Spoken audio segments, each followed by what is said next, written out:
बहुत समय पहले की बात है। नीलगिरी राज्य पर मोरसेन नाम का एक राजा राज किया करता था। वह बड़ा ही न्यायप्रिय, प्रजापालक और पराक्रमी राजा था। उसके राज्य में हर ओर सुख शांति थी। परंतु फिर अचानक राज्य में चोरियां होने लगी। राज्य में चोरों का एक ऐसा गिरोह सक्रिय हो गया जिसने लोगों के दिल का चैन और आंखों की नींद उड़ा दी। आखिरकार तंग आकर एक दिन राज्य के कुछ गणमान्य व्यक्ति राजा मोरसेन के दरबार में पहुंचे और कहने लगे, दुहाई हो महाराज, दुहाई हो, हमारा जीवन दूभर हो चुका है। इन दिनों राज्य में हो रही चोरियों के कारण हम बहुत ही परेशान हैं। अगर जल्दी ही चोरों को ना पकड़ा गया तो हम बर्बाद हो जाएंगे महाराज। राजा ने कहा, हमें राज्य में हो रही चोरियों के बारे में जानकारी है, परंतु हमें अफसोस है कि अभी तक चोरों को पकड़ने में हमारे सैनिक सफलता प्राप्त नहीं कर सके हैं। लेकिन विश्वास रखिए, चोर बहुत ही जल्द पकड़े जाएंगे। आप लोग निश्चिंत होकर अपने घरों को जाइए। हम वादा करते हैं कि चोरों को पकड़ने में कोई भी कसर बाकी नहीं छोड़ेंगे। इसके बाद राजा ने अपने महामंत्री से कहा, आप ऐसा कीजिए कि हमारे गुप्तचरों को चारों दिशाओं में चोरों की तलाश के लिए भेज दीजिए। जब तक चोर पकड़े नहीं जाएंगे हमारे दिल को चैन नहीं मिलेगा। जो आज्ञा महाराज। दूसरी तरफ राज्य के उत्तर दिशा में फैले हुए जंगल में एक जगह पर कुछ साधु अपने आश्रम में रहते थे। उन साधुओं में से एक ने अपने साथियों से कहा, साथियों, नगर वासियों के माल पर तो हमने काफी हाथ साफ कर लिया, अब मैं शाही खजाना चुराना चाहता हूँ। उनमें से एक साधु बोला, मंगू उस्ताद, लेकिन हमारी तलाश में तो जासूस लगे हुए हैं। चिंता मत करो, वे सोच भी नहीं सकते कि हम साधु के रूप में यहाँ जंगलों में छुपे बैठे हैं। इसके बाद वे सभी अट्टहास करते हुए हंसने लगे।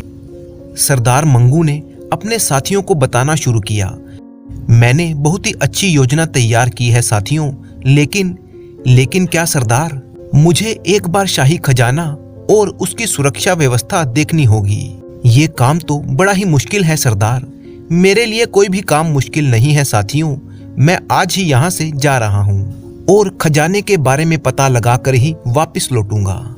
इसके बाद फिर मंगू साधु के वेश में भ्रमण करता हुआ राजमहल में राजा मोरसेन और रानी हेमलता के पास पहुंचा। राजा और रानी ने उन्हें प्रणाम किया। मंगू नाटकीय अंदाज में बोला, हम साधु संतों के पास इतना समय नहीं है कि हम अधिक समय तक एक जगह पर रुक सकें। इधर से गुजर रहा था तो तुम्हारे कष्ट का ख्याल आया और यहाँ पर चला आया। मुझे मालूम है कि तुम्हारे विवाह को 15 साल हो चुके हैं, लेकिन अभी तक तुम्हें संतान प्राप्त नहीं हुई है। शायद हमारे भाग्य में संतान का सुख लिखा ही नहीं है। तुम चिंता मत करो राजन, मैं तुम्हें एक ऐसा उपाय बताऊंगा जिससे तुम्हें जुड़वा पुत्रों की प्राप्ति होगी। ये सुनते ही राजा और रानी दोनों बहुत ही खुश हो गए। तब साधु ने कहा, सुनो राजा, मुझे तुम्हारे शाही खजाने से एक स्वर्ण मुद्रा चाहिए। एक क्यों, आप जितनी चाहे मुद्राएं ले सकते हैं मुनिदेव। नहीं, सिर्फ एक ही स्वर्ण मुद्रा मुझे चाहिए। मैं वह एक स्वर्ण मुद्रा मंत्र पढ़कर महारानी को दूंगा, जिससे महारानी को पुत्र होने तक हमेशा अपने पास ही रखना होगा। ठीक है ऋषिवर, हम अभी एक स्वर्ण मुद्रा मंगवाते हैं। नहीं, ऐसा कदापि नहीं करना वत्स। किसी अन्य के स्पर्श के बाद वह स्वर्ण मुद्रा मेरे किसी काम की नहीं रहेगी। मैं समझा नहीं ऋषिवर। मंगू के शब्दों ने राजा मोरसेन को दुविधा में डाल दिया। तब राजा को दुविधा से उबारते हुए मंगू बोला, हम शाही खजाने से खुद एक स्वर्ण मुद्रा उठाएंगे और मंत्र पढ़कर महारानी को देंगे, जैसा आप ठीक समझे ऋषिवर। और फिर राजा मोरसेन स्वयं मंगू को शाही खजानागार में ले गए। ढेर सारे हीरे जवाहरात और स्वर्ण मुद्राओं को देखकर मंगू के मुंह में पानी आ गया। वह मन ही मन में सोचने लगा, वाह, शाही खजाने में कितना धन है। अगर मैं इसे चुराने में सफल हो गया तो मेरी 7 पुश्तों को चोरी नहीं करनी पड़ेगी। लेकिन अपने मनोभाव को दबाकर मंगू आगे बढ़ा और एक स्वर्ण मुद्रा उठाते हुए राजा मोरसेन से बोला, तुम्हारे शाही खजाने की सुरक्षा व्यवस्था तो ठीक है बेटा, परंतु मान लो कि अगर कोई राजा तुम पर आक्रमण कर दे तो तुम शाही खजाने को लेकर किस रास्ते से निकलोगे? ऋषिवर, आपके पीछे दीवार में जो खूंटी दिखाई दे रही है उसके खींचते ही एक गुप्त द्वार खुल जाता है। हम उसी गुप्त द्वार से खजाने सहित सुरक्षित पहाड़ी दर्रे में पहुंच जाएंगे। बहुत अच्छा, तुमने ये व्यवस्था रखकर बहुत ही बुद्धिमानी का काम किया है। लेकिन क्या ऋषिवर, तुमने शाही खजाने के इस गुप्त द्वार के बारे में मुझे तो बता दिया बेटे, लेकिन किसी और को कभी ना बताना। इस गुप्त द्वार के बारे में मेरे अलावा सिर्फ सेनापति ही जानते हैं ऋषिवर। तुम्हें गुप्त द्वार के बारे में सेनापति को भी नहीं बताना चाहिए था वत्स। वह मेरे बचपन का साथी है ऋषिवर, वह मेरे साथ कभी धोखा नहीं कर सकता। भगवान सेनापति के प्रति तुम्हारा विश्वास हमेशा बरकरार रखे बेटा। और फिर राजमहल में वापस आकर मंगू मंत्र पढ़ने का नाटक करने लगा और फिर स्वर्ण मुद्रा रानी हेमलता को देते हुए बोला, जब तक तुम्हें पुत्र प्राप्त ना हो जाए ये स्वर्ण मुद्रा अपने से अलग मत करना बेटी। ठीक है ऋषिवर। इसके बाद मंगू वहां से विदा हो गया। वह वापस अपने आश्रम में पहुंचा और अपने साथियों को शाही खजाने के गुप्त द्वार के बारे में बताते हुए बोला, हमें शाही खजाना चुराने में अब कोई दिक्कत नहीं होगी साथियों, और इस काम को हम आज रात को ही कर देंगे। और फिर ऐसा ही हुआ। मंगू अपने साथियों के साथ पहाड़ी दर्रे के रास्ते से होता हुआ गुप्त द्वार से खजानागार में जा पहुंचा और खजाना चुराकर चुपचाप निकल गया। अगली सुबह सेनापति ने खजाना चोरी होने की खबर महाराज तक पहुंचाई तो महाराज क्रोध से आग बबूला हो उठे और कहने लगे, खजाने की सुरक्षा व्यवस्था इतनी मजबूत है कि सैनिकों से नजर बचाकर चिड़िया भी वहां तक नहीं पहुंच सकती, फिर खजाना कैसे चोरी हो गया? सेनापति ने कहा, महाराज शाही खजाना गुप्त द्वार से चोरी किया गया है। सेनापति की बात सुनकर राजा मन ही मन में सोचने लगा, ओह, परंतु शाही खजाने के गुप्त द्वार के बारे में मेरे और सेनापति के सिवा कोई नहीं जानता। फिर चोरों को गुप्त द्वार के बारे में कैसे पता चला? कहीं सेनापति चोरों से मिला तो नहीं हुआ? सेनापति ने कहा, महाराज आप किस सोच में डूब गए? राजा क्रोध में आकर बोला, हमें बनाने की कोशिश मत करो, शाही खजाना तुम्हारी वजह से ही चोरी हुआ है। शाही खजाने के गुप्त द्वार के बारे में तुम्हारे और मेरे सिवा कोई नहीं जानता था। फिर चोरों को खजाने के गुप्त द्वार का कैसे पता चला? आप बेकार ही मुझ पर शक कर रहे हैं महाराज। मैं अपनी लाडली बेटी की सौगंध खाकर कहता हूँ, ये भेद मैंने किसी को नहीं बताया। परंतु राजा मोरसेन ने सेनापति की बात का विश्वास नहीं किया और उसे उसी समय कारागार में डलवा दिया गया। कारागार में सेनापति को कई तरह की यातनाएं दी गई ताकि वो अपना अपराध कबूल कर सके और बताए कि खजाना कहाँ पर है, परंतु सेनापति इसके बारे में कुछ नहीं जानता था। तब राजा कारागार में आए और कहने लगे, सेनापति, अगर तुम सोचते हो कि तुम इस चाल में कामयाब हो जाओगे तो तुम गलत हो। मैं तुम्हें 24 घंटे का समय देता हूँ। यदि तुमने ये ना बताया कि खजाना कहाँ पर है तो फिर 24 घंटे बाद तुम्हें फांसी पर लटका दिया जाएगा। सेनापति मन ही मन में बहुत दुखी हो रहा था। सेनापति की बेटी अनुपमा को जब इस बात का पता चला कि उसके पिता को शाही खजाने की चोरी के आरोप में सुबह फांसी दे दी जाएगी तो वह राजा के पास पहुंची। महाराज, क्या ये सच है कि आप मेरे पिता को कल सुबह फांसी दे देंगे? हाँ, बिल्कुल ठीक कहा। परंतु यदि तुम्हारे पिता अपना अपराध स्वीकार कर लें और ये बता दें कि खजाना कहाँ पर है तो उसकी सजा टल भी सकती है। लेकिन महाराज, जो अपराध मेरे पिता ने किया ही नहीं उसे वो कबूल कैसे कर सकते हैं? इसका क्या सबूत है तुम्हारे पास कि तुम्हारे पिता चोर नहीं है? आपके पास भी तो ऐसा कोई सबूत नहीं है महाराज, जिससे ये तय हो सके कि मेरे पिता पर जो आरोप लगाया गया है वो सही है।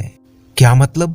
महाराज, आप मुझे 1 महीने की मोहलत दें, मैं असली चोरों का पता लगाकर अपने पिता को बेकसूर साबित कर दूंगी। आप 1 महीने तक मेरे पिता को फांसी ना दें। ओह, लेकिन अगर तुम ऐसा ना कर सकी तो आप बेशक मेरे पिता को फांसी दे दीजिएगा। ठीक है अनुपमा, हम तुम्हें 1 महीने का समय देते हैं, लेकिन अगर तुम्हारे पिता चोर निकले तो उन्हें फांसी चढ़ा दी जाएगी। महाराज मोरसेन के स्वीकृति देने पर अनुपमा राजमहल से निकलकर अपने घर की ओर चल पड़ी और फिर उसने एक आदमी का वेश बनाया और शाही खजाने के चोरों की तलाश करने के लिए वो निकल पड़ी। उसे भटकते भटकते 20 दिन बीत गए, परंतु उसे शाही खजाने के चोरों का कोई सुराग नहीं मिला। वह सोच रही थी कि मैंने राज्य का कोना कोना छान मारा, लेकिन चोरों का कुछ पता ना चला। अब उन्हें कहां पर ढूंढूं, कैसे अपने पिता को बेकसूर साबित करूं। तभी एक विचार बिजली की तरह उसके दिमाग में कौंध गया। वह सोचने लगी, कहीं चोर जंगल में तो नहीं छुपे हुए। वही एक जगह है जहां पर मैंने उनकी तलाश नहीं की। मुझे जंगल में जाकर चोरों का पता लगाना चाहिए। और अगले ही पल वह अपने घोड़े पर सवार होकर जंगल की तरफ चल दी। जंगल में पहुंचकर वह सारा दिन जंगल की खाक छानती रही, परंतु उसे कुछ भी ना पता चला। और जब शाम ढलने लगी तो उसने देखा कि जंगल में एक तरफ आग जल रही थी। वह सोचने लगी, मुझे वहां जाकर पता लगाना चाहिए कि ये आग जलाकर कौन बैठा है। हो सकता है कि वह चोरों का गिरोह हो। जब अनुपमा उस स्थान पर पहुंची जहां पर आग जल रही थी, तो उसने देखा कि वहां पर साधु संतों का आश्रम था। असल में वो मंगू और उसके गिरोह का आश्रम था। उन्हें आग के आसपास बैठा देखकर अनुपमा सोचने लगी, इतनी रात गए ये लोग यहाँ पर क्यों जमा हैं और क्या बातें कर रहे हैं। मुझे इनकी बातें सुननी चाहिए।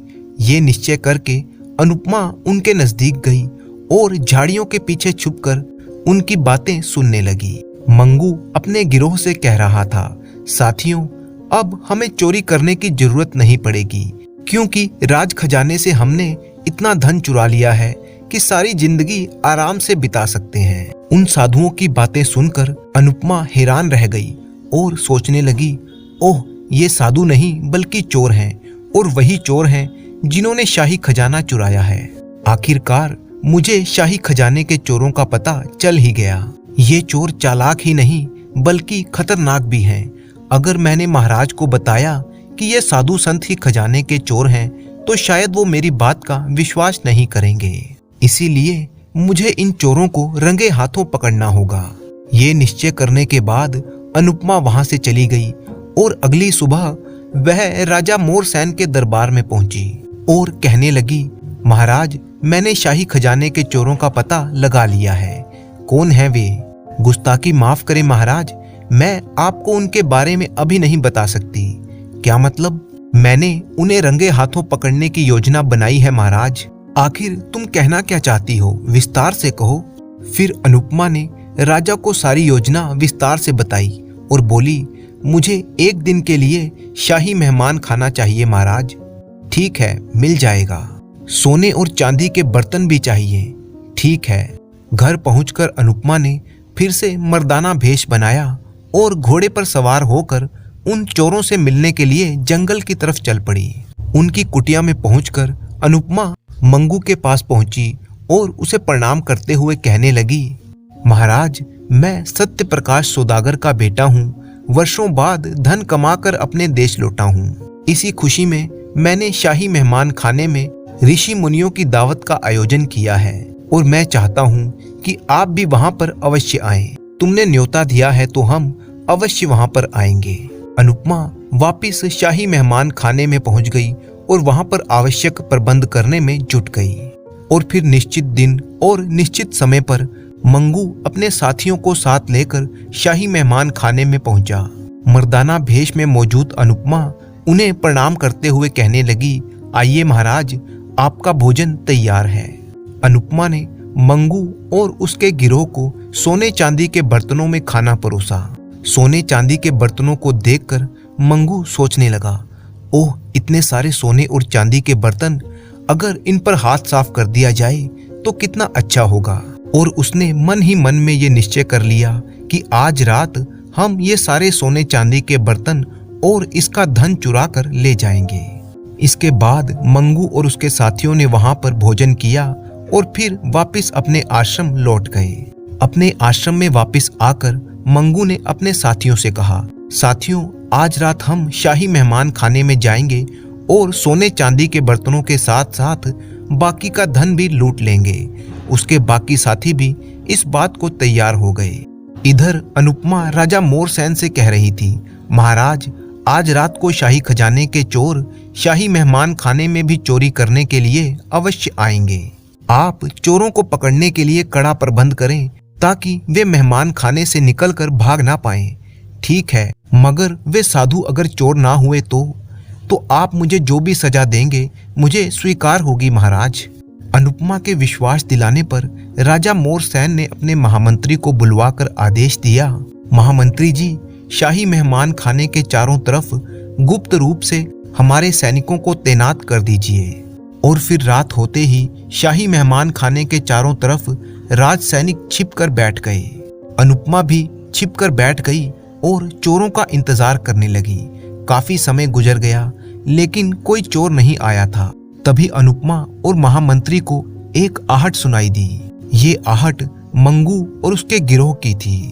अगले ही पल मंगू अपने साथियों के साथ मेहमान खाने में दाखिल हो चुका था। उन सभी ने नकाब ओढ़ रखा था। मंगू अपने साथियों से कहने लगा, चलो साथियों, जल्दी से जाकर सोने चांदी के सारे बर्तन और जो भी धन मिलता है वो समेट लो। और फिर मंगू और उसके साथी सारा सामान समेटने में जुट गए। लेकिन तभी वहां पर घात लगाकर बैठे हुए महामंत्री और उसके सैनिकों ने मंगू और उसके गिरोह को चारों तरफ से घेर लिया। महामंत्री ने कहा, खबरदार, जो जहां पर है वहीं खड़ा रहे वरना बेमौत मारा जाएगा। ठीक उसी समय अनुपमा भी वहां पर अपने असली वेश में पहुंच गई और गरज कर बोली, इन दुष्टों को गिरफ्तार कर लीजिए महामंत्री जी, यही है शाही खजाने के चोर। बेशक बेटी, तुमने असली चोरों को पकड़वाकर अपने पिता पर लगे हुए कलंक को धो डाला। इसके बाद महामंत्री ने उन सभी चोरों को गिरफ्तार किया और राजा के सामने पेश किया। जब राजा के सामने चोरों के सरदार को बेनकाब किया गया तो राजा ये देखकर हैरान रह गया कि ये तो वही ऋषि है जो उससे मिलने आया था। राजा बोला, ऋषिवर आप? अनुपमा ने कहा, महाराज, ये कोई ऋषि नहीं है बल्कि चोरों का सरदार मंगू है। राजा मन ही मन में सोचने लगा, ओह, अब मेरी समझ में आया कि शाही खजाने के गुप्त द्वार से चोरी कैसे हुई। हमने गुप्त द्वार के बारे में इस पाखंडी साधु को भी बताया था। राजा बोला, दुष्ट, तुमने शाही खजाना कहाँ पर छिपाया है? बता दो, वरना अभी के अभी तुम्हारा सिर धड़ से अलग कर दिया जाएगा। महाराज, खजाना मेरे आश्रम में छिपा कर रखा है। इसके बाद राजा ने उन सभी चोरों को कारागार भेज दिया और उन्हें आजीवन कारावास की सजा सुना दी। साथ ही राजा ने अनुपमा से कहा, अनुपमा, हमें तुम पर गर्व है। तुमने न सिर्फ अपने पिता को बचाया बल्कि इस राज्य को भी चोरों के संकट से बाहर निकाल लिया। हम इसी समय तुम्हारे पिता को मुक्त करते हैं। और फिर राजा ने सेनापति को कारागार से निकाला और उससे माफी मांग ली। पुराने जमाने की बात है। एक गांव में अजय सिंह और विजय सिंह नाम के दो दोस्त रहा करते थे। अजय जमीन के एक छोटे से टुकड़े पर खेती करता था, जबकि विजय भेड़ बकरियां पालकर किसी तरह से अपना गुजारा चला रहा था।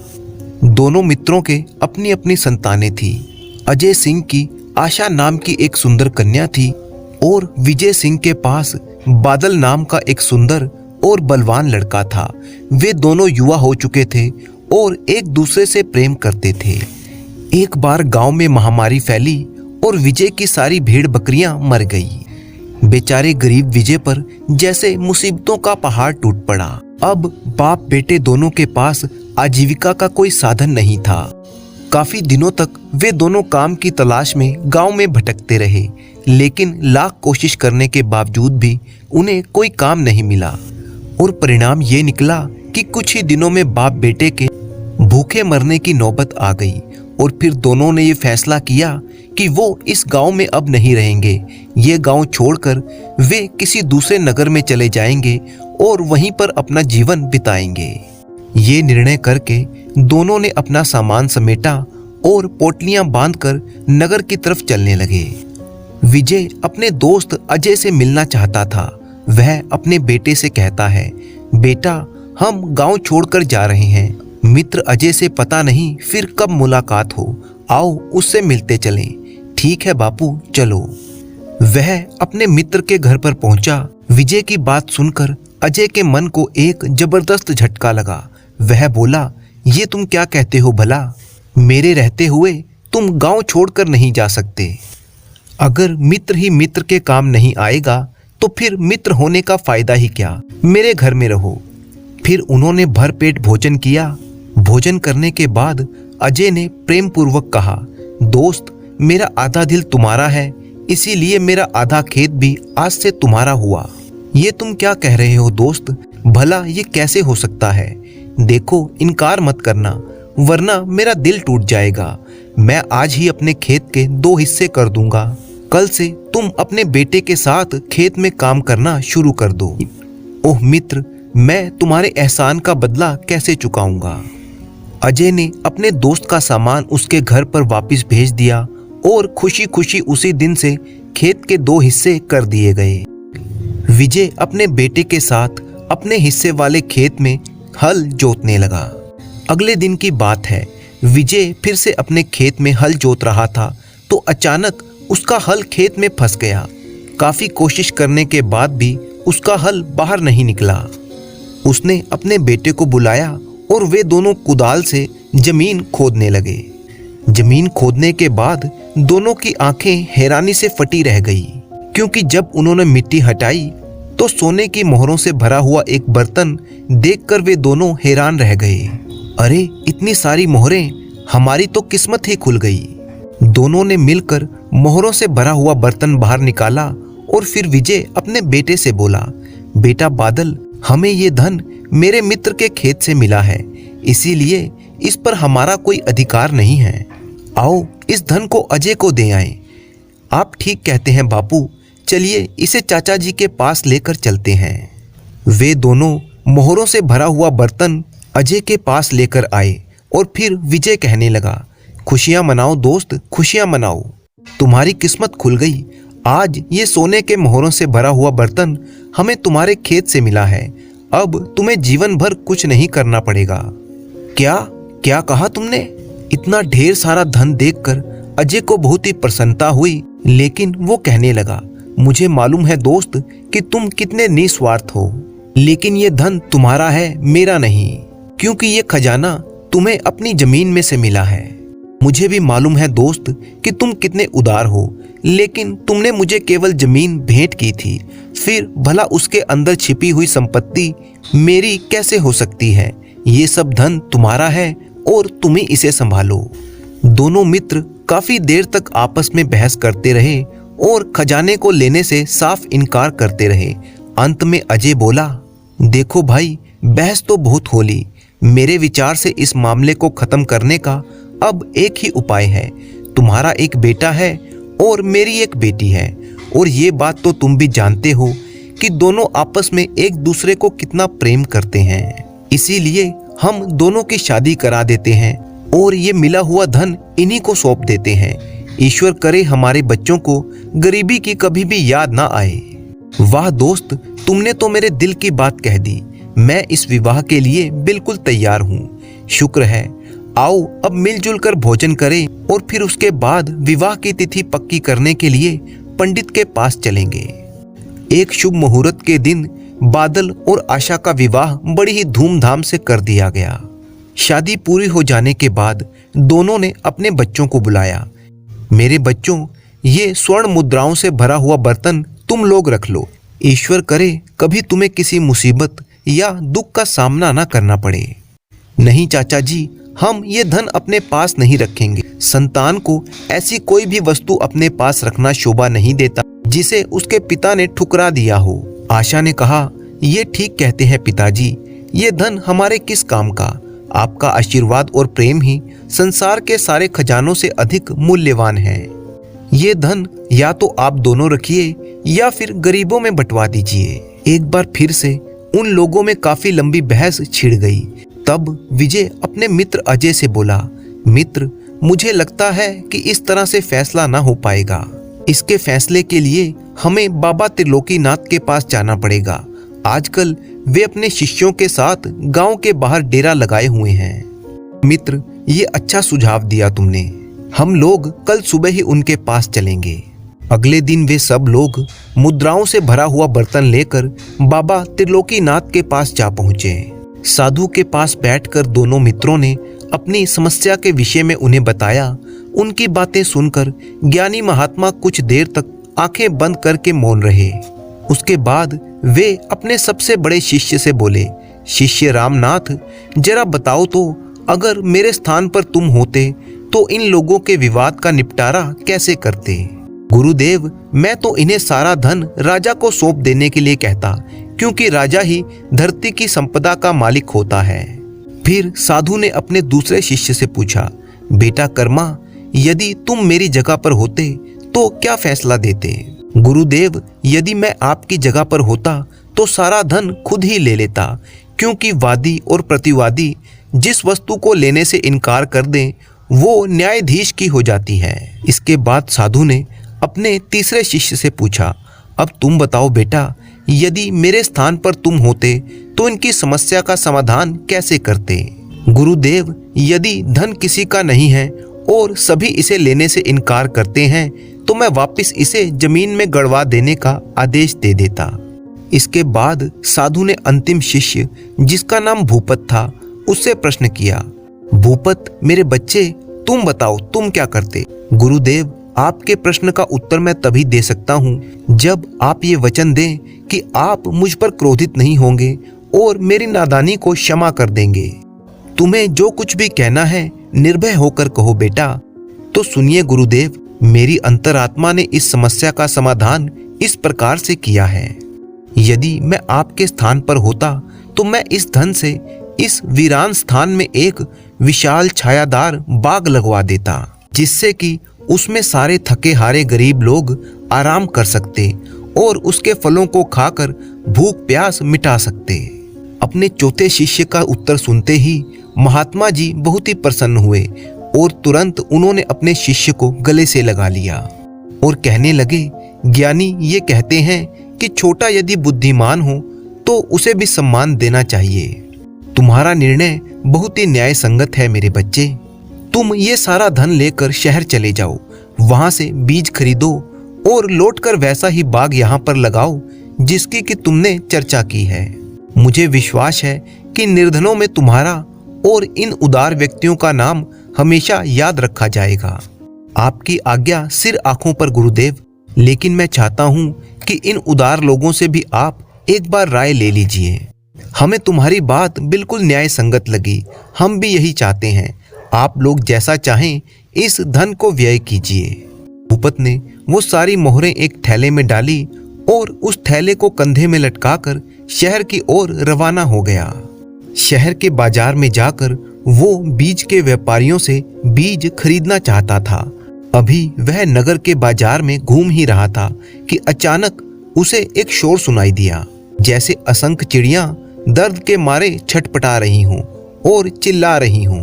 भूपत उस आवाज की दिशा में दौड़ा तो उसने देखा कि बड़े बड़े पिंजरों में असंख्य चिड़ियां कैद थीं और उन सब के आगे एक व्यापारी जा रहा था। असल में ये एक पक्षियों का व्यापारी था। भूपत दौड़ा दौड़ा उस व्यापारी के पास गया और कहने लगा, ठहरिए श्रीमान, मैं आपसे पूछना चाहता हूँ कि इन सुंदर पक्षियों को आप इतना कष्ट क्यों दे रहे हैं? आपको ये आदेश किसने दिया और आप इन्हें लेकर कहाँ जा रहे हैं? हम राजा के महल की ओर जा रहे हैं। ये सारे पक्षी राजा के भोजन के लिए हैं। राजा को पक्षियों का मांस बहुत ही पसंद है, इसीलिए राजा इन पक्षियों के बदले में मुझे 1000 सोने की मुद्राएं देगा। चलो हटो, मेरा रास्ता छोड़ो। ये कहकर व्यापारी आगे बढ़ गया। भूपत सोचने लगा, ओह, तो ये क्या सारे पक्षी राजा के भोजन के लिए मौत के घाट उतार दिए जाएंगे? नहीं नहीं, मैं ये नहीं होने दूंगा। वह फिर से उस व्यापारी की ओर दौड़ा और बोला, रुकिए श्रीमान, रुकिए। अगर मैं आपको राजा से दुगना धन दूं तो क्या आप इन पक्षियों को छोड़ देंगे? अरे तुम सामने से हटो, तुम फटे हाल आदमी, भला राजा से दुगना धन कैसे दे दोगे? तब भूपत ने उसे स्वर्ण मुद्राओं से भरा हुआ अपना थैला दिखाया और कहने लगा, रुकिए श्रीमान, मैं आपसे कोई मजाक नहीं कर रहा। विश्वास ना हो तो ये देखिए। ये कहते हुए भूपत ने थैले का मुंह खोल दिया। अशर्फियां देखकर व्यापारी हैरान रह गया। भूपत ने कहा, यदि आप इन सब पक्षियों को आजाद कर दें तो ये सारा धन मैं आपको देने को तैयार हूँ। व्यापारी की आंखें चमक उठी। उसने कहा, मुझे मंजूर है। इसके बाद व्यापारी ने सभी पिंजरों के दरवाजे खोल दिए और सभी पक्षी खुले आकाश में उड़ने लगे। उनकी संख्या इतनी ज्यादा थी कि एक क्षण के लिए दिन रात में बदल गया और उनके पंखों के फड़फड़ाने से धरती में अंधड़ सा आ गया। जब सारे पक्षी उड़ गए तब भूपत ने स्वर्ण मुद्राओं से भरी हुई थैली उस व्यापारी को देते हुए कहा, धन्यवाद श्रीमान, अब ये सारा धन आपका हुआ। व्यापारी बहुत ही खुश हुआ। क्यों नहीं, आखिर उन पक्षियों की जान की ये कीमत जो है। सारा धन लेकर व्यापारी वहां से चलता बना। धन देने के बाद सौदागर तो चला गया और भूपत भी खाली थैला उठाए वापस गांव की ओर रवाना हो गया। वह मन ही मन में खुश था कि आज मेरे हाथों कितने पुण्य का काम हुआ है। किंतु जैसे जैसे वह गांव के निकट पहुंचता गया वैसे वैसे ही उसे एक चिंता सताने लगी। वह पश्चाताप की अग्नि में जलने लगा। वह सोच रहा था, मुझे अपने दिल की खुशी के लिए दूसरों के धन को मनमाने ढंग से खर्च करने का अधिकार नहीं है। क्या खुद मैंने उन्हें गरीबों के लिए बाग लगाने का वचन नहीं दिया था? अब मैं गुरुदेव और उन नेक आदमियों को वापस लौटकर क्या जवाब दूंगा? भूपत सोच सोच कर दुखी हो रहा था और जब शाम ढलने लगी तो वह एक पेड़ के नीचे लेट गया। परंतु चिंता ने अभी भी उसे घेर रखा था। वह सोच रहा था, ये मैंने क्या किया? हे ईश्वर, मैंने दूसरों की अमानत में खयानत की है। चिंता में डूबे हुए भूपत को नींद आ गई और सपने में भी उसके मन में वही विचार आ रहे थे। सपने में उसने देखा कि वही चिड़िया उससे कह रही थी, हे मनुष्य, हम साधारण चिड़िया नहीं हैं, बल्कि देवलोक की कन्याएं हैं जो एक ऋषि के श्राप के कारण चिड़िया बन गई थी और तुमने हमें पिंजरों से ही मुक्त नहीं करवाया बल्कि श्राप से भी मुक्त करवाया है। तुम बिल्कुल भी चिंता मत करो, तुम्हारा कार्य पूरा करने में हम तुम्हारी पूरी सहायता करेंगी। और सूरज की पहली किरण के साथ ही जैसे ही भूपत की नींद खुली, वह अपने आसपास का दृश्य देखकर आश्चर्यचकित रह गया। उसने देखा चारों ओर दुनिया भर की चिड़ियां चहकती हुई जमीन में छोटे छोटे गड्ढे खोद रही थीं। हैरान भूपत उठा और चिड़ियों की ओर बढ़ा, लेकिन तभी चिड़ियां अपना कार्य पूरा करके आसमान में उड़ गईं। एक बार फिर दिन रात में बदल गया और पंखों की फड़फड़ाहट से धरती में आंधी सी आ गई। भूपत सोचने लगा, ओह, कहीं मैं सपना तो नहीं देख रहा या ये हकीकत है। जब वो आंधी शांत हुई तो भूपत एक बार फिर से हैरान हो गया। चिड़ियों के खोदे हुए प्रत्येक गड्ढे में से एकाएक अंकुर फूटने लगे और देखते ही देखते वे ऊंचे होते चले गए। थोड़ी देर के बाद वे वृक्षों में परिवर्तित हो गए। अब वहां पर एक सुंदर और लंबा चौड़ा बागीचा बन गया था। शायद पूरी दुनिया में इतना घना और लंबा चौड़ा बाग नहीं था। अगले ही पल भूपत प्रसन्नता से चीख उठा और अपने गुरुदेव की कुटिया की ओर दौड़ पड़ा। वह चिल्ला रहा था, गुरुदेव, मैंने अपना वचन पूरा किया। गुरुदेव, मैंने अपना सपना साकार कर दिया। अपने गुरुदेव के पास पहुंचकर भूपत ने सारी कहानी कह सुनाई। गुरुदेव ने कहा, तुम्हारी कहानी निश्चय ही बड़ी आश्चर्यजनक है बेटा। हम जरूर उस चमत्कारी बाग को देखेंगे। और फिर गुरुदेव अपने शिष्यों के साथ उस बाग में पहुंच गए। मेरे बच्चे, निसंदेह ये एक चमत्कारी बाग है और ये तुम्हारे उपकार का ही चमत्कार है। मुझे विश्वास है कि गरीब लोग, फकीर और साधु संतों को इस बाग से हर प्रकार का सुख मिलेगा और वे हमेशा तुम्हें और इन उदार व्यक्तियों को दुआएं देते रहेंगे। और उनकी बात सच भी साबित हुई। जैसे जैसे उस बाग की ख्याति फैली, कई निर्धन और बेसहारा लोग उस बाग में रहने लगे। वे बाग के फल खाते और उनकी छाया में सोते। वे निर्मल जल पीते परंतु पानी गंदा ना होता। वे वृक्षों से फल तोड़ते परंतु फल कम नहीं होते। और जब रात आती, धरती पर अंधेरा छा जाता, तब गरीब लोग वृक्षों के नीचे सुगंधित घास पर लेट जाते और नींद की गोद में लीन हो जाते। शायद इतना संतोष और सुख उन्हें अपने जीवन में पहले कभी नसीब नहीं हुआ था। दूसरी तरफ अजय और विजय भी बहुत प्रसन्न थे कि उनके धन का इतना अच्छा प्रयोग हुआ है। वे लोग संतुष्ट होकर अपने गांव वापस लौट गए। सुमेरपुर के राजा वीरसेन के बारे में ये बात बड़ी ही मशहूर थी कि वो गुणों का पारखी था। आदमी को एक नजर देखकर ही वो पहचान लेता कि उसमें क्या गुण है। उसी के अनुसार राजा लोगों से व्यवहार करता था। राजा के दरबारियों को कई बार राजा का ये आचरण बड़ा ही विचित्र लगता था, किंतु राजा उनकी ओर कोई ध्यान न देता था। उसे अपनी परख पर बहुत ही विश्वास था और सच्चाई भी यही थी कि राजा की परख हमेशा सही निकलती थी। एक दिन की बात है, एक आदमी राजा के दरबार में आया और प्रणाम करके बोला, महाराज मुझे अपनी सेवा में रख लीजिए और जो भी काम आप कहेंगे मैं वो करने को तैयार हूँ। मैं आपको दो बातों का विश्वास दिलाता हूँ। पहली ये कि आपको मुझसे कोई शिकायत नहीं होगी और दूसरी ये कि मैं आपके प्रति हमेशा ईमानदार रहूंगा।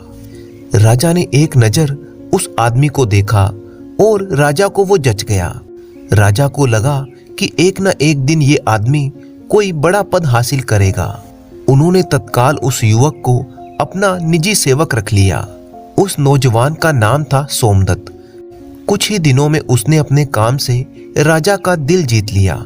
राजा के बाकी सेवकों को इस बात से बड़ी ही ईर्ष्या होने लगी थी, किंतु राजा के सामने किसी की भी कुछ कहने की हिम्मत नहीं थी। इसी कारण सामने तो सब सेवक चुप रहते, परंतु अंदर ही अंदर वे सुलगते रहते थे। राजा वीरसेन को चावलों की मांड पीने का बहुत ही शौक था। जिस भी सुबह महल में चावल बनते तो रसोइया चावलों की मांड सोने के कटोरे में निकालकर उसमें हल्का सा नमक मिलाकर राजा को इस बात की सूचना भिजवा देता था। राजा सारा राजकाज छोड़कर बीच में ही उठ आते और मांड पीकर फिर वापस सभा में लौट जाते। ऐसे ही एक दिन महल के रसोइये ने चावलों का गर्म मांड तैयार किया और राजा के इस नए सेवक सोमदत्त से कहा, जाकर महाराज को सूचना दे दो कि आकर मांड पी लें, नहीं तो ठंडा हो जाएगा और बेस्वाद हो जाएगा। सोमदत्त दरबार में जा पहुंचा। उसने देखा कि राजा कुछ दूसरे देशों के दूतों के साथ बात करने में व्यस्त हैं। उन दूसरे राज्यों के दूतों के सामने राजा को ये कहना कि महाराज आकर मांड पी लीजिए, सोमदत्त को ये बात कुछ उचित नहीं लगी, किंतु महाराज को सूचना देना भी आवश्यक था। इसीलिए सोमदत्त सोच में पड़ गया कि इशारे से ही सही, किंतु महाराज को ये कैसे बताया जाए कि मांड तैयार है। कुछ सोच विचार करने के बाद सोमदत्त ने साहस किया और जहां पर राजा और राजदूत बातें कर रहे थे वहां जाकर राजा के सामने सिर झुकाकर खड़ा हो गया।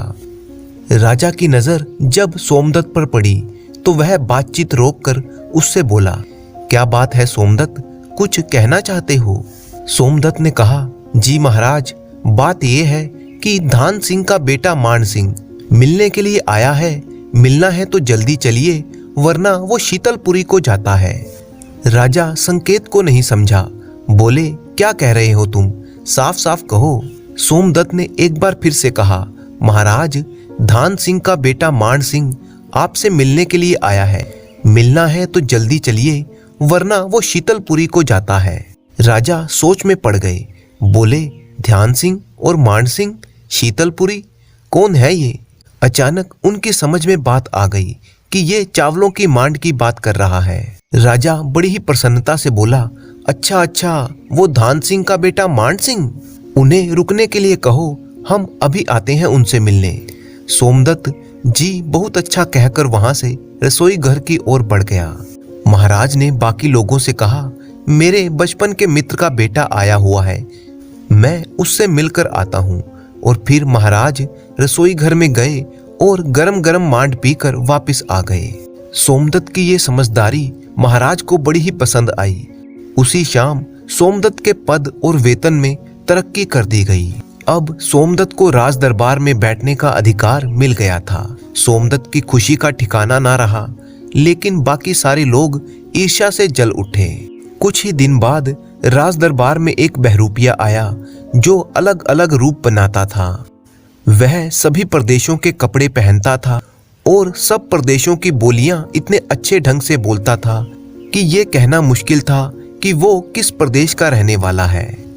वो नेपाली बोलता तो गोरखा लगता, कश्मीरी बोलता तो श्रीनगर का रहने वाला लगता, मराठी बोलता तो लगता कि ये कोल्हापुर का रहने वाला है, ब्रिज भाषा बोलता तो यही लगता कि ये वृंदावन का वासी है।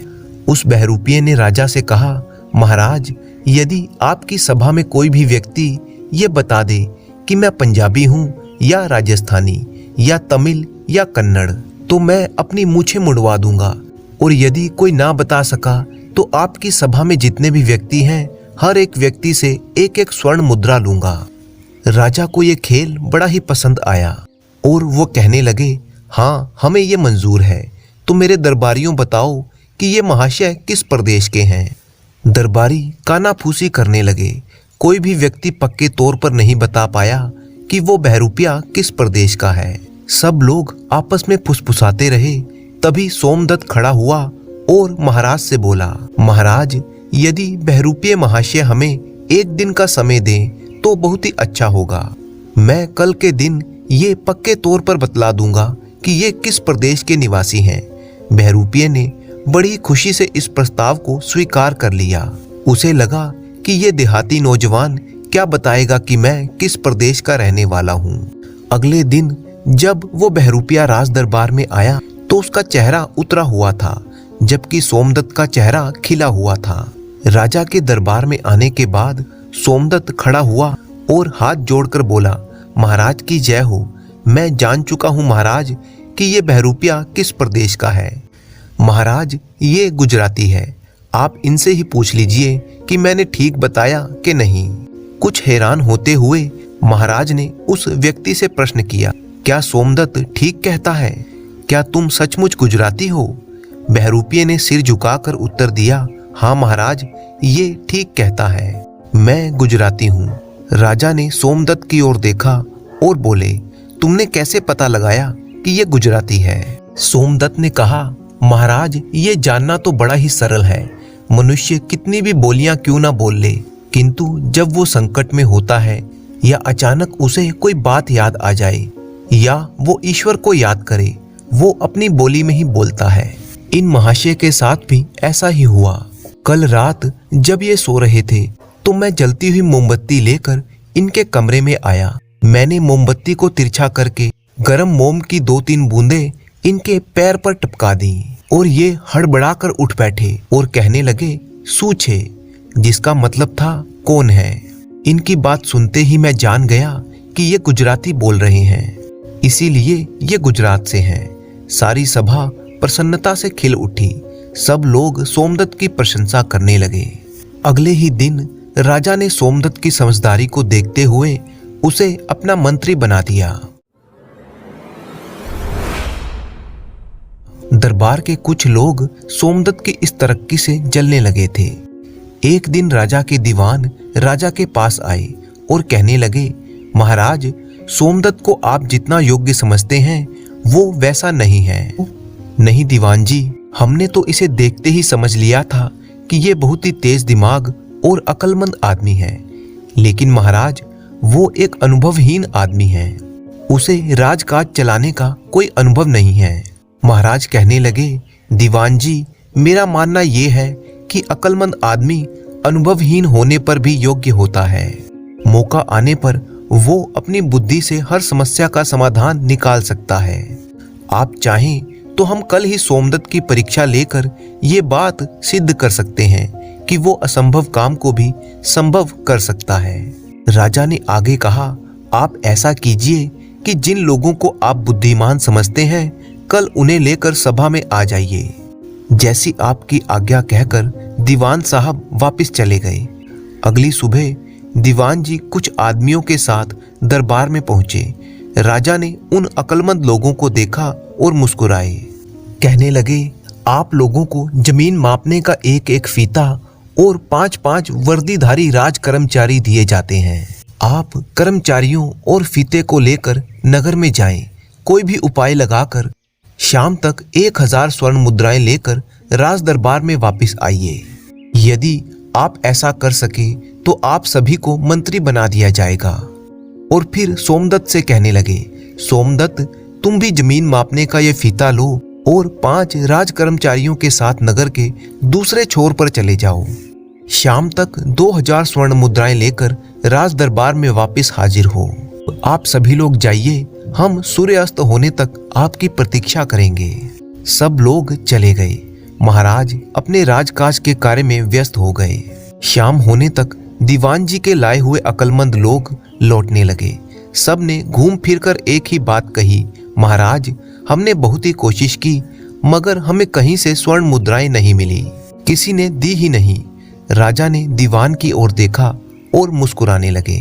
थोड़ी ही देर में सोमदत्त राज दरबार में हाजिर हुआ और उसके पीछे 5 कर्मचारी थे जो अपने कंधों पर पोटलियां लादे हुए थे। सोमदत्त के कहने पर उन्होंने पोटलियां महाराज के पास रख दी और फिर सोमदत्त ने आगे बढ़कर महाराज को प्रणाम किया और बोला, महाराज, आपके आदेश से मैं दिन भर में ये 4000 स्वर्ण मुद्राएं इकट्ठी कर सका हूँ जो इन पोटलियों में हैं। कृपया इन्हें स्वीकार कीजिए। राजा ने प्रसन्न होकर कहा, शाबाश सोमदत्त, और दीवान की ओर देखने लगे। फिर सोमदत्त से कहने लगे, अच्छा सोमदत्त, अब हमें ये बताओ कि तुमने 4000 स्वर्ण मुद्राएं कैसे इकट्ठी की? क्या तुमने किसी को लूटा या चोरी तो नहीं की? महाराज, मैं तो सपने में भी किसी को लूटने की बात नहीं सोच सकता। महाराज, ये स्वर्ण मुद्राएं तो मुझे लोगों ने खुद ही दी हैं और अपनी खुशी से दी हैं। वो आगे बोला, अब मैं आपको बताता हूँ कि इन स्वर्ण मुद्राओं को मैंने कैसे इकट्ठा किया है। महाराज, मैं इन वर्दीधारी कर्मचारियों को साथ लेकर नगर में गया था। बाजार में पहुंचकर दुकानों के आगे फीता लगाकर जमीन मापने लगा तो लोग देखकर घबरा गए और पूछने लगे। मैंने लोगों से कहा कि यहाँ दुकानें और घर महाराज की आज्ञा से तोड़ दी जाएंगी, क्योंकि महाराज की आज्ञा है कि इस सारी जमीन की माप कर ली जाए। दुकानदार बोले, क्यों? मैंने कहा, क्योंकि ये सारी दुकानें और घर तोड़ दिए जाएंगे। यहाँ पर एक लंबी चौड़ी नहर बनेगी। ये नहर बाणगंगा से निकाली जाएगी और उससे पुराने किले के आसपास वाली जमीन की सिंचाई की जाएगी, जिससे कि वो जमीन खेती लायक बन सके। महाराज चाहते हैं कि हमारे राज्य में कृषि का उत्पादन बढ़ाया जाए, अधिक अनाज पैदा किया जाए। दुकानदार बोले, ये तो अच्छी बात है कि अनाज की पैदावार बढ़ाई जाए, लेकिन ये नहर इस बाजार से ही क्यों निकाली जा रही है? नगर के बाहर से भी तो निकाली जा सकती है। मैंने कहा, बाहर से तो निकाली जा सकती है, परंतु नगर से बाहर नहर बनाने पर नहर का खर्चा 5 गुना अधिक हो जाएगा। बाजार में से नहर निकालने पर कम खर्च आएगा, क्योंकि किले तक पहुंचने के लिए ये रास्ता छोटा है।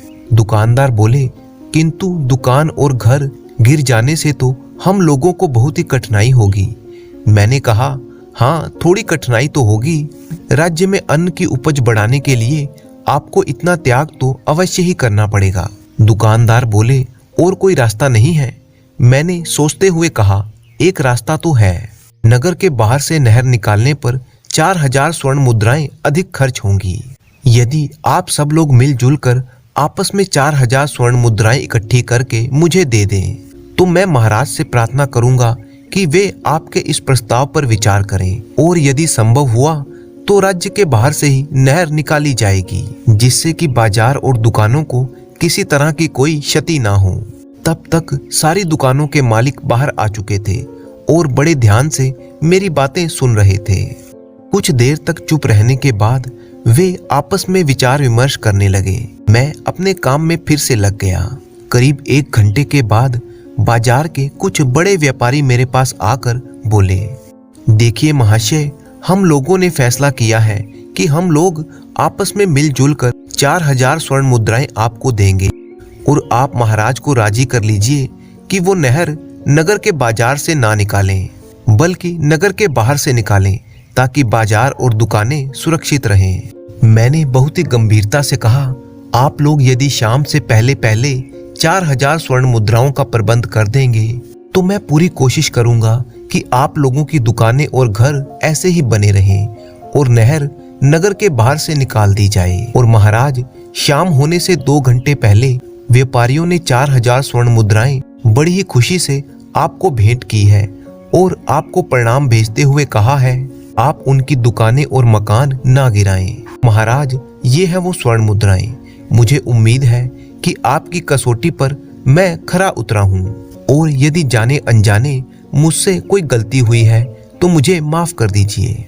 राजा ने आगे बढ़कर सोमदत्त को गले लगा लिया और फिर बोले, हम तुम्हारी अक्लमंदी से बहुत ही खुश हैं और तुम्हें कुछ इनाम भी देना चाहते हैं।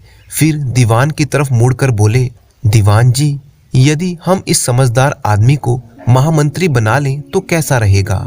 दीवान जी ने उत्तर दिया, अवश्य महाराज, सोमदत्त अवश्य ही महामंत्री बनने के योग्य है। पूरा राज दरबार राजा और सोमदत्त की जय जयकार करने लगा। एक जमाने में कांचीपुर नाम के राज्य पर राजा चंद्रसेन का राज था। उसके 2 बेटे थे जिनका नाम लव और कुश था। दोनों ही युवा हो चुके थे। राजा का एक मंत्री था जिसका नाम था सुमंत, जो बहुत ही बुद्धिमान था। राजा अक्सर अपने कार्यों में मंत्री की सलाह लिया करता था। एक दिन मंत्री सुमंत ने राजा चंद्रसेन से कहा, महाराज, आपके दोनों बेटे बहुत ही होनहार हैं। अब तो उचित समय आ चुका है कि उनका राज्य अभिषेक हो जाए।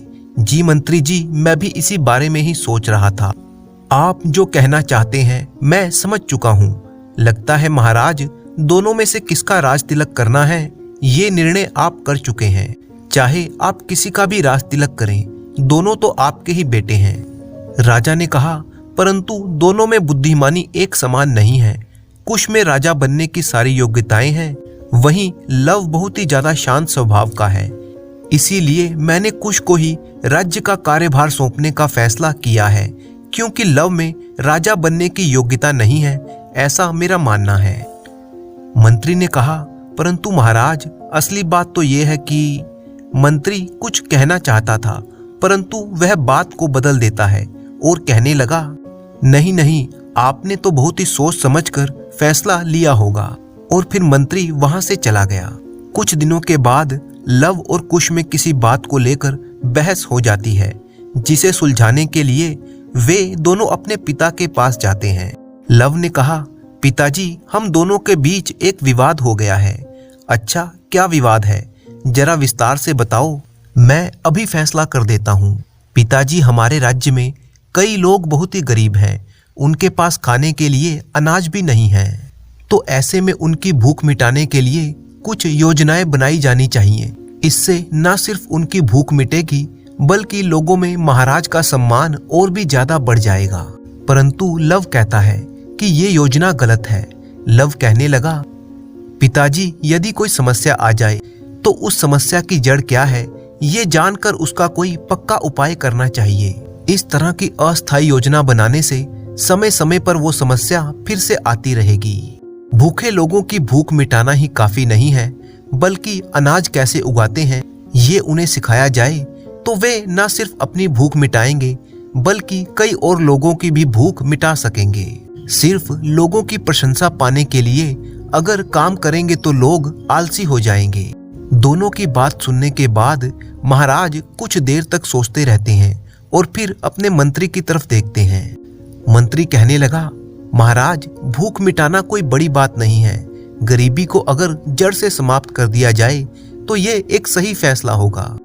राजा ने कहा, यदि राज्य से गरीबी समाप्त हो जाएगी तो लोग राजा को भूल जाएंगे। इसीलिए मुझे कुश की बात सही लगती है, जबकि लव की सोच सही नहीं है। राज्य चलाने के लिए केवल बुद्धि ही नहीं, बल्कि योग्यता भी होनी चाहिए, और ये योग्यता लव में नहीं है। लव, अब तुम आगे से कोई भी गलत सलाह मत देना। मंत्री जी, कुश का राज तिलक करने की तैयारी कीजिए। ये कहकर महाराज वहां से चले गए। महाराज कुश का पक्ष तो लेते हैं, परंतु लव की बात को गलत ठहराकर वो लव का अपमान भी करते हैं, और ये अपमान लव से सहन नहीं होता। इसीलिए वो बिना किसी को बताए एक दिन साधारण कपड़े पहनकर राज्य छोड़कर चला जाता है। वह कई नगर और कई गांवों में घूमता घूमता एक दूसरे राज्य में पहुंच गया। वह जिस रास्ते से गुजर रहा था उसने देखा कि एक पेड़ के नीचे एक संत लोगों को उपदेश दे रहे थे। लव भी वहीं पर रुककर उनका उपदेश सुनने लगा। लव ने एक आदमी से पूछा, महाशय, पुराने ग्रंथों और शास्त्रों की लिखी हुई बातों को इतनी सरलता से समझाने वाले ये कौन हैं? उस आदमी ने कहा, ये अग्निसार हैं, इस गांव के शिव मंदिर के पुजारी हैं। ये एक बहुत ही अच्छे इंसान हैं। इनकी एक बेटी भी है जिसका नाम है सरिता।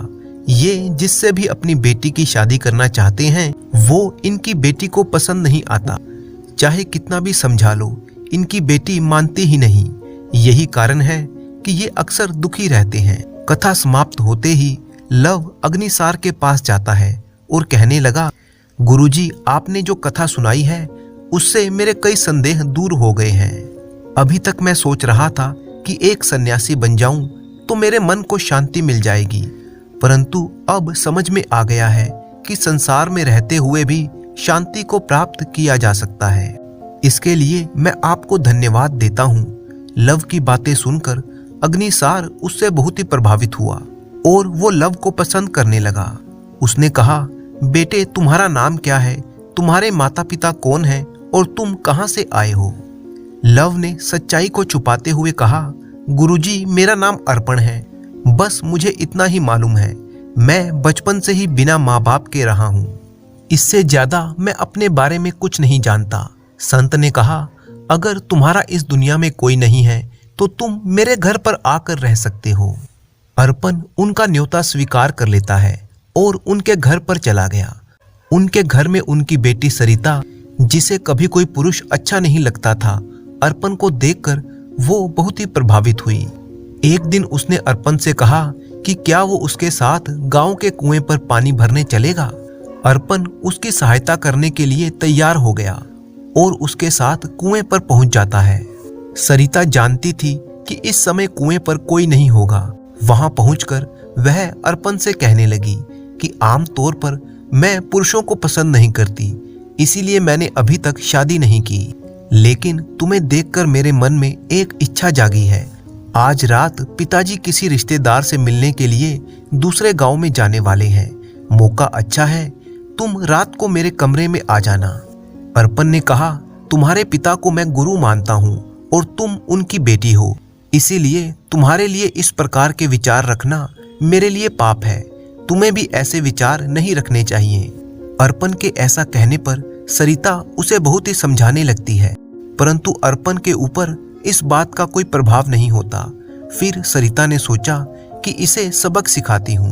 वो अचानक अपने हाथों की चूड़ियां तोड़ देती है, हाथों को खरोचने लगी और बालों को बिखराकर रोने लगी।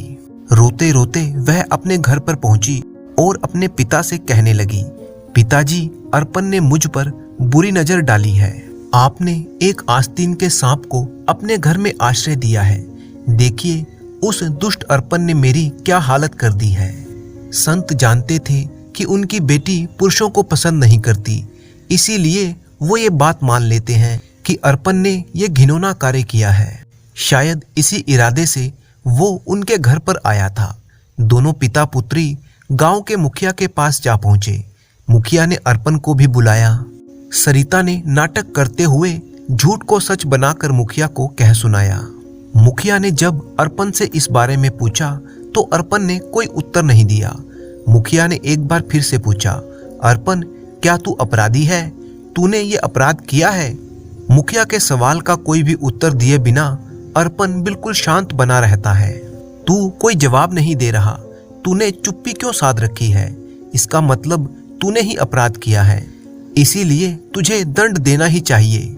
सरिता गुरुजी की बेटी है, ये बात जानते हुए भी तूने ये अपराध क्यों किया?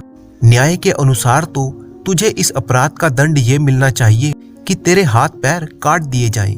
लेकिन पता नहीं क्यों मेरा मन ये कहता है कि तू अपराधी नहीं है, और सरिता के पास भी इस बात का कोई प्रमाण या गवाह नहीं है। इसीलिए मैं इस बारे में कोई भी फैसला नहीं ले पा रहा हूँ। जब मुखिया कोई भी फैसला नहीं ले पाया तो उसने इस मामले की सारी जानकारी उस राज्य के राजा देव वर्मा को दी। राजा देव वर्मा ने कहा, मुखिया जी, जब अर्पण इस अपराध पर मौन है और सरिता ने अपनी गवाही दे दी है तो तुम्हें अर्पण को दंड देना चाहिए था। मुखिया ने कहा, महाराज, अर्पण का शांत स्वभाव देखकर मुझे नहीं लगता कि वो अपराधी है। मेरे विचार में आप एक बार उन दोनों से मिल लें और फिर उनका पक्ष सुनकर सही निर्णय करें। ठीक है, मैं इस बारे में विचार करूंगा, तुम अभी जा सकते हो। देव वर्मा की एक बेटी थी जिसका नाम था यमुना, जो बहुत ही सुंदर और अक्लमंद भी थी। महाराज को जब भी कोई संदेह होता तो वे अपनी बेटी से सलाह करते थे। इस बार भी उन्होंने अर्पण और सरिता का सारा मामला उसे कह सुनाया।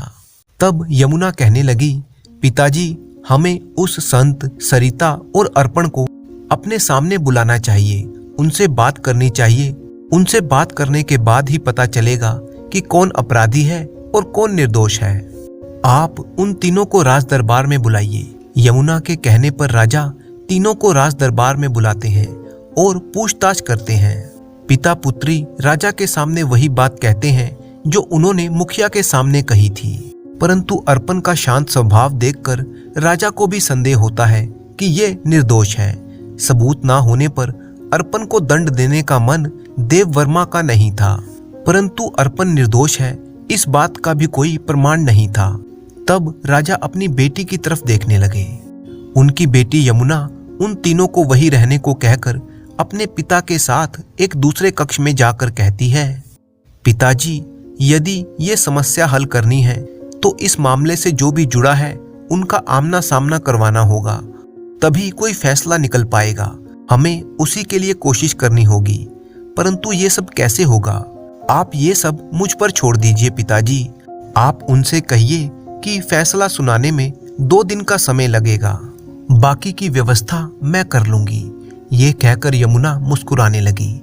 फिर यमुना के आदेश के अनुसार सरिता और अर्पण को राजमहल में ही 2 अलग अलग कमरों में ठहरा दिया गया। दोनों ही कमरे एक दूसरे के बिल्कुल पास पास ही थे। इसके बाद यमुना राजा के पास आकर कहती है, अभी तक इस अपराध का कोई गवाह नहीं मिला है, इसीलिए अब इस मामले में मैं और आप ही गवाह बनेंगे। आइए प्रमाण ढूंढते हैं। फिर वो पिता को अर्पण के कमरे के पास ले गई। अर्पण के कमरे के दरवाजे में एक छेद था, जिसमें से कमरे में क्या हो रहा है ये साफ देखा जा सकता था। राजा जब कमरे के छेद से देखते हैं तो अर्पण बिल्कुल शांत दिखाई देता है। दूसरी तरफ सरिता अपने कमरे में इधर उधर टहल रही थी। वो कमरा बहुत ही सुंदर था और बहुत ही अच्छे ढंग से सजाया गया था। कमरे में चारों तरफ शीशे और कीमती कपड़े रखे हुए थे। जब काफी देर तक कमरे में कोई नहीं आया तो सरिता बेचैन होकर कमरे में इधर उधर घूमने लगी। कमरे में इधर उधर टहलते हुए उसे एक दरवाजा दिखाई दिया, जिसे वो खोलती है। कुंडी ना लगी होने के कारण दरवाजा आसानी से खुल गया। असल में ये दरवाजा उसे अर्पण के कमरे में ले जाता है। जब वो अंदर गई तो उसे अर्पण दिखाई दिया। वो बिल्कुल शांत बैठा हुआ था। सरिता ने इधर उधर नजर दौड़ाई। जब उसे लगा कि यहाँ पर कोई और नहीं है तो अर्पण के नजदीक जाकर कहने लगी, अब तो तुम्हें अवश्य ही दंड मिलेगा। तूने मुझे ठुकराया है, मेरी सुंदरता पर तो लोग मरते हैं और तूने मेरा तिरस्कार किया है। अभी भी वक्त है, अगर तुम मेरी बात मान जाओ तो मैं अपनी झूठी शिकायत वापस ले लूंगी, वरना मेरा झूठ तुम्हारे प्राण ले लेगा। अर्पण कहने लगा, मेरे लिए दंड कोई बड़ी बात नहीं है, मैं सच्चा हूँ, मेरे लिए यही काफी है, परंतु मैं तुम्हारी अनुचित मांग को पूरा नहीं कर सकता। इतना कहकर अर्पण शांत हो गया। वे दोनों नहीं जानते थे कि राजा दरवाजे के छेद में से ये सब कुछ देख रहे थे। अगले दिन देव वर्मा सबको राज दरबार में बुलाकर कहने लगा, सरिता, तुम एक कुटिल और दुष्ट लड़की हो, जबकि अर्पण बिल्कुल निर्दोष है। सरिता की इच्छा जब अर्पण ने पूरी नहीं की तो इस पर झूठा आरोप लगाकर इसकी शिकायत की। होना तो ये चाहिए कि सरिता को दंड दिया जाए, परंतु सरिता के पिता को देखते हुए हम सिर्फ तुम्हें चेतावनी देकर छोड़ रहे हैं और अर्पण को अपराध मुक्त किया जाता है। राजा ने पिता और पुत्री को दरबार से वापस भेज दिया, जबकि अर्पण को अपना अतिथि बना लिया। वह अर्पण को बहुत ही पसंद करते थे और अपनी बेटी की शादी अर्पण से ही करना चाहते थे। पहले तो अर्पण ने यह प्रस्ताव अस्वीकार कर दिया, परंतु जब उसे पता चला कि यमुना की वजह से ही वो निर्दोष साबित हुआ है तो वो शादी के लिए तैयार हो गया। इसके बाद उनकी धूमधाम से शादी कर दी गई। शादी के बाद लव ने राजा देववर्मा को अपनी सच्चाई बताई कि वह एक राजपुत्र है, परंतु अपने पिता के व्यवहार के कारण अपना राज्य छोड़कर यहाँ पर आ गया। राजा देववर्मा ने कहा, तुम चाहे एक राजपुत्र हो या एक साधारण मनुष्य, अब इस बात का कोई महत्व नहीं है। आज के बाद तुम ही मेरे उत्तराधिकारी हो। मेरे बाद इस राज्य को तुम ही संभालोगे। मुझे खुशी है कि तुम जैसा समझदार व्यक्ति मेरी बेटी का पति है और इस राज्य का होने वाला भावी राजा है। कुछ दिनों के बाद जब ये खबर लव के पिता राजा चंद्रसेन को मिली कि उनका बेटा राजा बन गया है, तो वो भी बहुत ही खुश हुए और उससे मिलने के लिए चले आए। दोनों पिता पुत्र के बीच के गिले शिकवे दूर हो गए। अब वो सभी एक सुखमय जीवन बिताने लगे।